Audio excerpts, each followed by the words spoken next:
لو تسمع رجع احترام للمرضى والجرحى اللي يقتلوا في عدد رجع لو معك هذه السفاره رجع رجع لو تسمع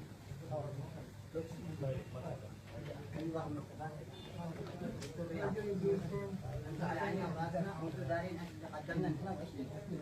احنا عانينا من مطار عدن 7 ساعات مبذولين من الساعه 7 صباحا حتى الساعه 12 ليله مبذولين وامس بعثه توصل وكلها من قبل الساعدين مجاملات توصل مرضى يعني جرحى صح انهم مصابين بس يقولوا بيمشوا الحمد لله في جرحى مصابين نحن تعودنا من السفاره مبذولين في المطار كما الكتاب اجت الدكتوره ناديه السقاف تتفرج عليهم وتقول لها شوف الجرحى قالت ما انا اشتغل لكم امس السفاره لو تسمع خرج يا خرج لو تسمع امس نحن امس الملحق هذا استقبلنا امس الجرحى نحن برضو اللي مرافقين مع المرضى استقبلناهم ومعنا الطلبه جزاهم الله خير والدكتوره قبول هذه الدكتوره قبول والطلبه اللي يدرسوا استقبلونا قبل 12 يوم استقبلنا امس برضو الجرحى هذا الملحق واحد اسمه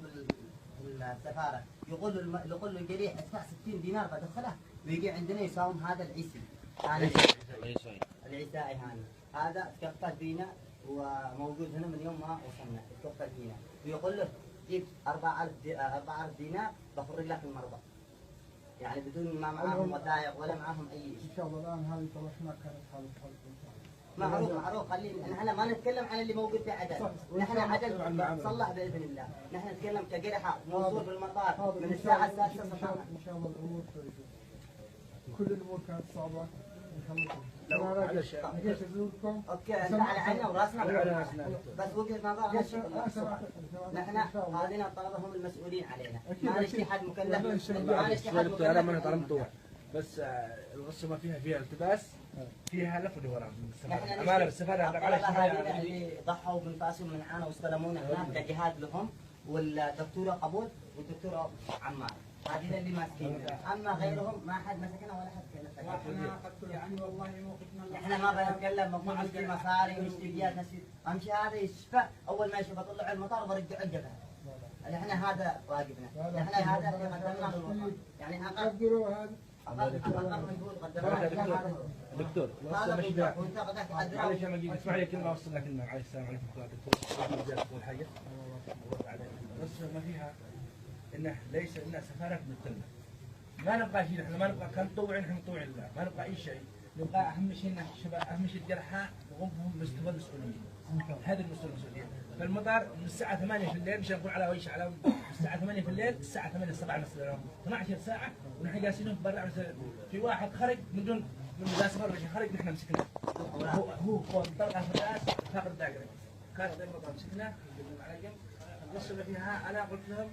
سفرت انا من اني ايش تغيير جزء ما رحت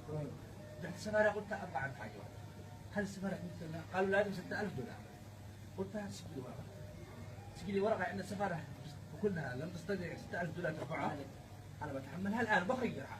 جرحى حقنا اصحابنا بطلعهم بنعالجهم عندهم مشكله طبعا عن فوقنا وتصل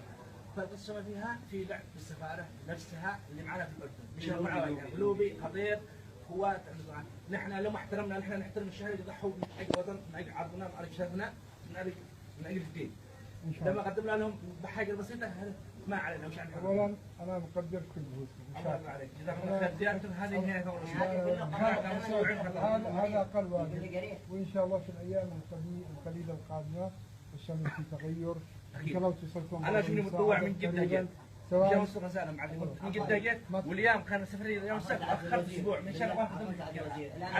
انا بدي جرحى يعني نفس الشقاء. لا ان شاء الله هي اول مره ما تقلقوا. لا ثاني مره الان لا يدع المؤمن من جحر مرتين، يدعنا المره والان مره ثانيه.